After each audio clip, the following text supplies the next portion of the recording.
ETF index mutual funds నేర్చుకుని stock మార్కెట్లో రాణించాలనుకుంటున్నారా? వెంటనే ఈ నెంబర్కి కాల్ చేయండి.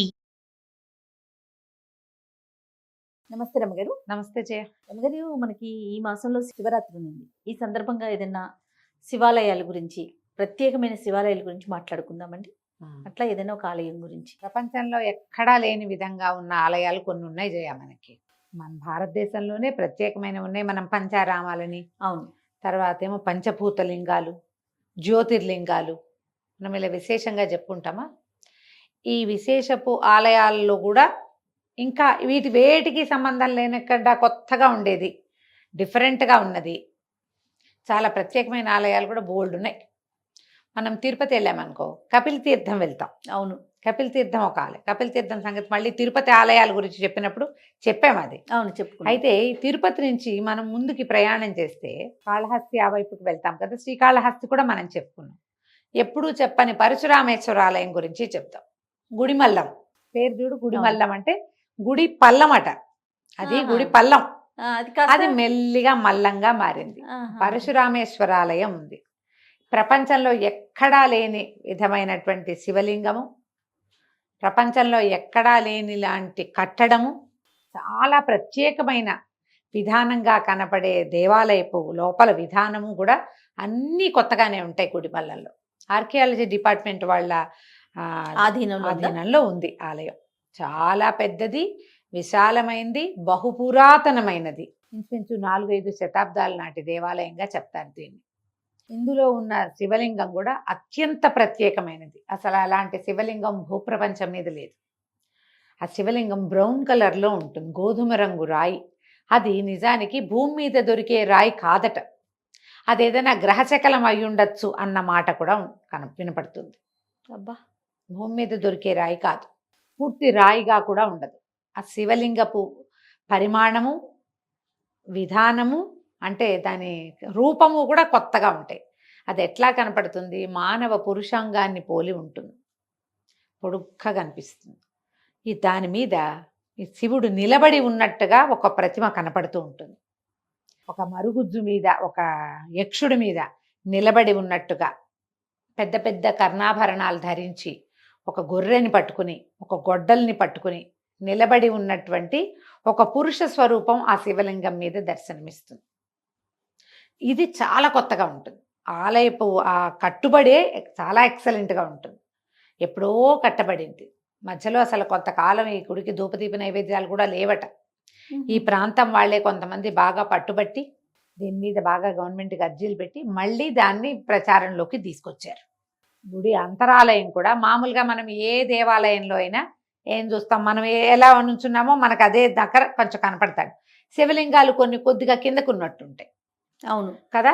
మన ఇటీవల కాలంలో ఎక్కడికి వెళ్ళాం మేము, కొన్ని చోట్ల దేవాలయాలు కొద్దిగా ఒక అడుగు కిందకు ఉన్నట్టు కనిపిస్తాయి. మన ఈ హైదరాబాదు చుట్టుపక్కల దేవాలయాలు చూసాం ఈ మధ్య. ఈ చెరువుగట్టు అక్కడ కూడా కొద్దిగా కిందకు ఉన్నట్టు. ఇది అట్లా కాదు, బాగా లోతుగా ఉంటుంది. మెట్లు దిగి లోపలికి వెళ్ళాలి. సాధారణంగా అందరినీ ఆ దిగి లోపలికి రానివ్వరు. మనం నుంచుంటామా, శివలింగం లోతుగా కింద కనపడుతుంది. కింద మళ్ళీ ఏదో ఆయన ఒక్కడే ఇరుక్కుని ఉన్నట్టు కాదు, పెద్ద ప్లేసు.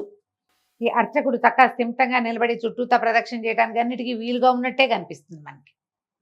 కింద నుంచి ఆ దేవాలయం మధ్యలో ఇట్లా నిట్టనిలోన నిలబడి ఉన్నటువంటి మానవ పురుషాంగాన్ని పోలి ఉన్నటువంటి శివలింగం కనపడుతుంది. దేవాలయము గజపృష్ఠాకారంలో కనిపిస్తుంది. ఈ మండపం అంతా మనకి గర్భాలయం. గజపృష్ఠం అంటే ఆ ఏనుగు తాలూకు వెనక భాగాన్ని పోలి ఉంటుంది. ఎంత ప్రత్యేకంగా కనిపిస్తుందో గుడి. ప్రతి శిల్పము, అసలు ఆ ప్రతి కోణము, లోపలికి వెలుగొచ్చేలా పెట్టిన ఆ ఫిజిక్సే మనకు ఆశ్చర్యంగా ఉంటుంది, ఆర్కిటెక్చరే. అలా వెనకాల తిరుగుతుంటే మామూలు శివాలయంలో కాదు, ఏదో ఒక ఈ హంపి, ఎల్లోరా అట్లలో ఒక రకరకాల శిల్పాలు అద్భుతంగా అట్లా చేయబడి ఉన్నట్టుగా కనిపిస్తుంది.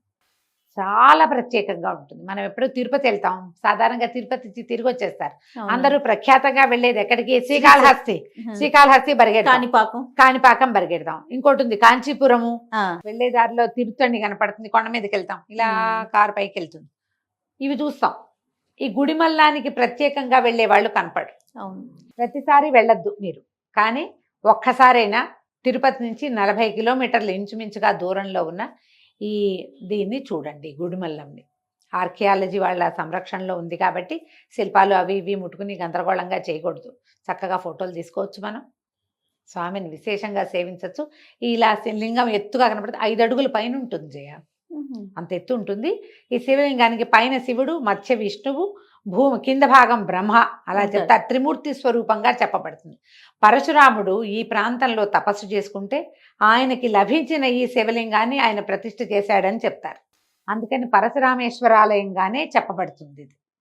ఆయనే పూజించాడని, ఆయనే ఇది ప్రతిష్ఠ చేశాడని. పరశురాముడు అంటే ఏనాటి పరశురాముడు? అప్పటిది అనమాట. ఇది మొదట్లో దేవాలయం లేకుండా అట్లా ప్రతిష్ఠ చేసి ఉంటుందని, తర్వాత దీని చుట్టూతా దేవాలయం నిర్మింపబడిందని కూడా చెప్తారు. విశేషంగా ప్రత్యేకంగా అసలు మనం ఎక్కడా చూడని రకంగా మనకి కనపడుతుంది. గుళ్ళోకి వెళ్ళేటప్పటికి ఒక ఫీలింగ్ వస్తుంది జయ, చుట్టూతా తిరిగేటప్పుడు ఇంకో రకం భావన వస్తుంది, కొత్త దాంట్లోకి వెళ్తున్నట్టు.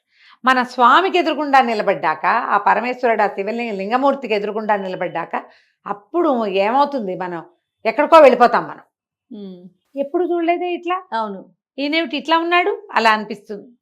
ఒక దీని మీద మరుగుజ్జాకారంలో ఒక యక్షుడి మీద నిలబడ్డట్టుగా కనపడతాడు ఆ శివుడు. తలకున్న ఆభరణ, పైగా ఆ ప్రతిమ కనపడుతుంది కదా, శివమూర్తి కనిపిస్తుంటుందా, ఆయన ఒక పంచ కట్టుకున్నట్టుగా కూడా కనిపిస్తుంది. ఆ పెద్ద పెద్ద కుండలాలు కనపడతాయి. ప్రపంచంలో ఎక్కడా లేదు, ఎక్కడా లేదు. ఆ రాయి లేదు, ఆ స్వరూపము లేదు, మొత్తం ప్రత్యేకంగా ఉంటుంది. ఈ గుడి తాలూకు కన్స్ట్రక్షన్ కూడా ఎక్కడా లేదు. బయట మనకి 4 పక్కల దేవాలయాలు కనిపిస్తే, ఓ సూర్య దేవాలయం ఉంది, కింద మండపం, అమ్మవారు కనపడుతుంది. తర్వాత వల్లి దేవసేన సమేతంగా సుబ్రహ్మణ్యం కనిపిస్తాడు, గణపతి కనపడతాడు. ఈ 4 ఎట్లా ఉంటాయి తెలుసా, మనకి మామూలుగా ఆరాధనా క్రమంలో శివ పంచాయతనం, విష్ణు పంచాయతనం, శక్తి పంచాయతనం అని 3 రకాలు. ఏ దైవానికి సంబంధించిన పంచాయతనం అయితే ఆయన మధ్యలో ఉంటాడు, శివుడు కానీ, విష్ణువు కానీ, శక్తి కానీ. మిగిలిన 4 ఎవరెవరు? విష్ణువు, గణపతి, సూర్యుడు, శక్తి, 4. వీళ్ళు 4 పక్కలా ఉంటారు. అట్లా కనిపిస్తుంది ప్రత్యేకంగా. ఇక్కడ మనకి 4 పక్కలా ఉన్నట్టుగా కనిపిస్తారు. ఎంత విశేషంగా ఉంటుందో గుడి. బయట ఒక పెద్ద ఆంబోతుని కట్టేశారు మేము వెళ్ళినప్పుడు. ఎంత పెద్ద ఆంబోతో, ఆంబోతుకి ఏమైనా గడ్డి పెట్టండి, అది పెట్టండి అని చెప్పారు. వాకిట్లో కనపడుతుంది. ఆంబోతుని ఏదైనా సేవించుకోండి, ఓ దండం పెట్టుకోండి. చాలా పెద్ద ప్రాకారము, అది పెద్ద ఏరియా, చూసి తీరాలి. ఈ ఆర్కియాలజీ మీద, పురాతన శిల్పాల మీద, పురాతన కట్టడాల మీద ఆసక్తి కలిగిన పిల్లలు ఉంటే వాళ్ళని తప్పకుండా తీసుకెళ్ళండి. చాలా విశేషంగా కనిపిస్తుంది. చూడవలసిన దర్శనాలలో ఈ గుడిమల్లం ఒకటి. తప్పకుండా రమ్మ గారు. నమస్తే. నమస్తే జయ.